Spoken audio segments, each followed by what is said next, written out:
Hello जी, नमस्कार। मैं हूं दीपक और आप देख रहे हैं DSK टॉक्स। तो मार्केट में एक और पिक्चर आ गई भाई साहब, और ये जो पिक्चर है इसको कई लोगों ने इस फिल्म का ट्रेलर जब आया था तभी से प्रोपागेंडा प्रोपागेंडा बोलना शुरू कर दिया। कहने का मतलब है कि ऐसी फिल्म जो कि कुछ सेकुलर्स या जो नकली गांधी फैमिली के जो गुलाम हैं उनकी पोल पट्टी, या फिर जो कश्मीर में जो लोग पत्थरबाजी और आतंकवाद का जो बिजनेस चलाया करते थे उनकी पोल पट्टी अगर खोल दे कोई पिक्चर तो अरे वो प्रोपागेंडा है।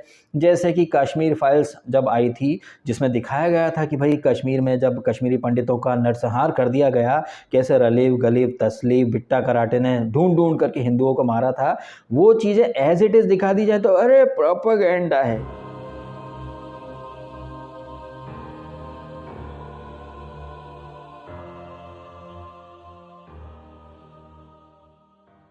कहने का मेरा मतलब है कि वो लोग जिन्हें कश्मीरी पंडितों का नरसंहार नहीं दिखता है, वही लोग खड़े हो जाते हैं pray for Palestine, pray for Gaza. In fact उसी लॉबी की जो प्रोपेगेंडा जीवी जो है ना, ये क्या नाम है, सुअरा भास्कर, वो उसके मुंह में दही जम जाता है जब ये गाजा पैलेस्टाइन वाले इसराइल पर बम फेंकते हैं, तब तो ये लॉबी कुछ नहीं बोलती है।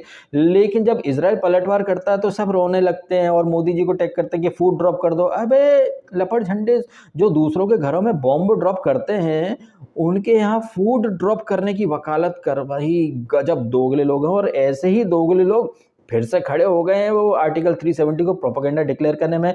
तो अगर आपको, आपसे मेरा मतलब है कि वो लॉबी और वो लोग जो कि कश्मीर फाइल्स को प्रोपेगेंडा बोल रहे थे, केरला स्टोरी को प्रोपेगेंडा बोल रहे थे, और अब वही लोग आर्टिकल 370 को भी प्रोपेगेंडा फिल्म बोल रहे हैं, तो अगर ये फिल्म प्रोपेगेंडा फिल्म है तो मैं अमेरिका का प्रेसिडेंट हूँ, है कि नहीं है? अगर आपकी बात सच है तो फिर मेरी बात भी सच ही होगी ना। ऐसा तो नहीं हो सकता कि भाई आप बोलो वही सच, हम बोले वो झूठ या प्रोपेगेंडा। ये तो भाई कोलावेरी है, नेक्स्ट लेवल की दोगलेपन वाली।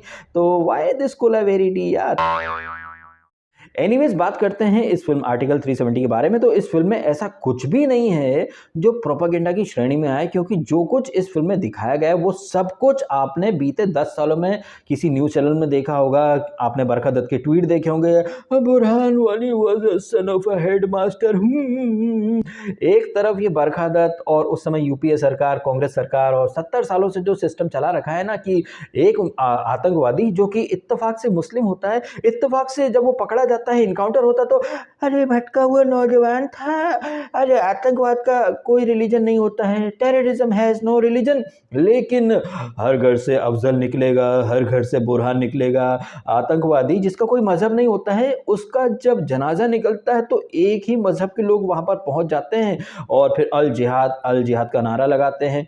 कैसे ये अल जिहाद के नाम से बिजनेस चल रहा था बीते 70 सालों में। कैसे कश्मीर, जिसका राजा हिंदू था, राजा हरि सिंह, लेकिन चूंकि वहां पर मुस्लिम पॉपुलेशन ज़्यादा हो गई थी तो वो एक अलग स्टेट का दर्जा चाहिए। रहेंगे, खाएंगे, पैसा लेंगे भारत से, लेकिन कश्मीर को भारत का हिस्सा नहीं मानेंगे, भारत की आर्मी को गाली देंगे, पत्थरबाजी वगैरह आपने खूब देखी होंगी। आज से 10 साल पहले तक हर न्यूज़ चैनल में, हर अखबार में खबरें आती थी कि आर्मी पर पत्थरबाजी हुई।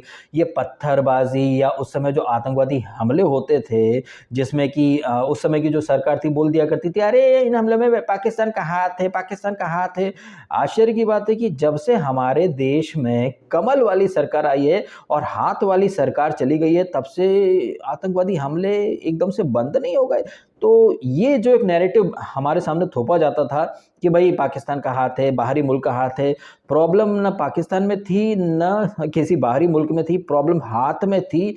जब से वो हाथ निकल गया है तब से आतंकवादी हमले भी कम हो गए हैं। पत्थरबाजी जो कि कश्मीर में एक व्यापार व्यवसाय की तरफ फल फूल रही थी, वो भी बंद हो गई है। हाँ, कश्मीर में पत्थरबाजी का धंधा बंद हुआ तो देश के बाकी शहरों में अब क्या है कि जो हाथ जिसका कनेक्शन हर आतंकवादी हमले में होता था, वो हाथ जो है ना वो वापस से पावर में आना चाहता है। और पावर में आने के लिए इस हाथ ने अब कश्मीर छोड़ करके देश के बाकी हिस्सों में पत्थरबाजी, पेट्रोल बम फेंकना या सड़कों पर प्रोटेस्ट के नाम पर आग जलाना, ट्रेनें फूकना, पब्लिक प्रॉपर्टी का नुकसान, जैसे कि किसान आंदोलन में आप देख ही रहे हैं। हालांकि उसे कोई प्रोपेगेंडा नहीं बोलेगा, लेकिन प्रोपेगेंडा लॉबी की जब पोल खुलती है या फिर ऐसी फिल्म आ जाए जो कि देश में दंगा फसाद करने वाली लॉबी की पोल पट्टी खोल दे, तो उस फिल्म को प्रोपेगेंडा बोलना शुरू कर दिया जाता है। जबकि आपने भी देखा कि कैसे पुलवामा अटैक हुआ, हुआ, उसके पहले पत्थरबाजी हुआ करती थी, यासीन मलिक, गिलानी, उमर अब्दुल्ला, महबूबा मुफ्ती कैसे ये आस्तीन के सांप बन करके आतंकवादियों को पालते पोसते थे, कैसे कश्मीर को एक अलग ही स्टेटस दे रखा था, अपनी मन मर्जी ये लोग चलाया करते थे।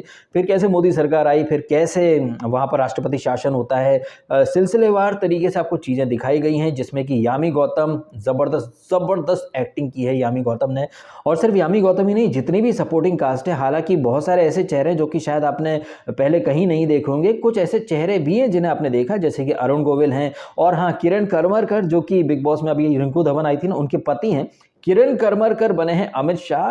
अभी जो किरण करमरकर जो है ये काफ़ी ज़्यादा वायरल हो गए, काफ़ी मीम बन रहे हैं इनके ऊपर। कई लोग इन्हें अमित शाह की सस्ती कॉपी बोल रहे हैं। किरण करमरकर जब अमित शाह बनकर के लोकसभा में स्पीच देते हैं तो थोड़ा सा ना मेरे को मिमिक्री वाला कुछ फील आया, थोड़ा मतलब पैरोडी वाला सीन हो गया था। अदर देन दैट पिक्चर वाकई में बहुत अच्छी है।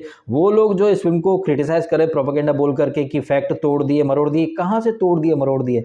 क्या ये बुरहान वानी और इसके जितने भी जिहादी हैं, क्या ये भारत के विरुद्ध जंग का ऐलान नहीं कर चुके थे? बिल्कुल कर चुके थे। क्या कश्मीर में आर्मी के ऊपर पत्थरबाजी, पेट्रोल बम वगैरह नहीं होता था? बिल्कुल होता था। क्या ये उमर अब्दुल्ला, महबूबा मुफ्ती आतंकवादी को पालते पोसते नहीं थे? बिल्कुल पालते पोसते थे।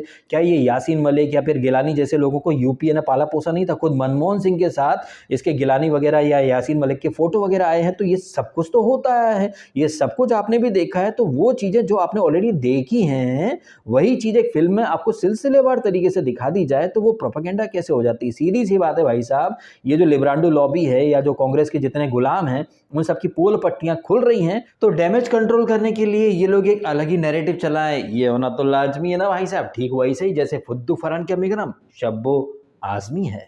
एनीवेज, ये जो लॉबी है ये तो बीते 70 सालों से लोगों को मैनिपुलेट करती रही है, ब्रेन वॉश करती रही है। और अगर आपका भी ब्रेन वॉश हो चुका है और आपको भी लग रहा है कि ये फिल्म एक प्रोपेगेंडा है, तो जाइए एक बार जाकर के ये फिल्म देखिए कि कैसी सिचुएशन थी, कैसे हालात पैदा हो गए थे, क्या वजह थी जिसकी वजह से 370 हटाना बहुत ज़्यादा ज़रूरी हो चुका था। एक तरफ सरकार एक्शन ले रही थी, वहीं ग्राउंड जीरो पर जो एजेंट्स थे, जो सिक्योरिटी फोर्सेज थे, उन्हें कैसी कैसी सिचुएशन का सामना करना पड़ रहा था। ये सारी चीज़ें सिलसिलेवार तरीके से देखें, फिर आप खुद आकलन कीजिएगा कि जो फिल्म में दिखाया गया है क्या वो सच है या वो एक प्रोपेगेंडा है। चलिए इन्हीं सारी बातों के साथ ये वीडियो मैं खत्म कर देता हूं। आप कमेंट करके बताइएगा अगर आपने ये फिल्म देख ली है, तो आपने समय निकाला, वीडियो देखा, आपका बहुत बहुत धन्यवाद। Thank you so much.